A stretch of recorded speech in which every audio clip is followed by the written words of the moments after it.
5 பாய்ச்சலில் குயவர் கடையை சென்றடைவாள்.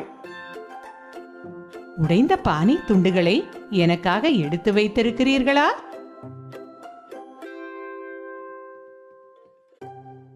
சமைக்கப்படாத அரிசி, நசுங்கிய தக்காளிகள், உடைந்த பிஸ்கெட்டுகள், நாற்றமடிக்கும் மீன், உடைந்த பானை துண்டுகள்.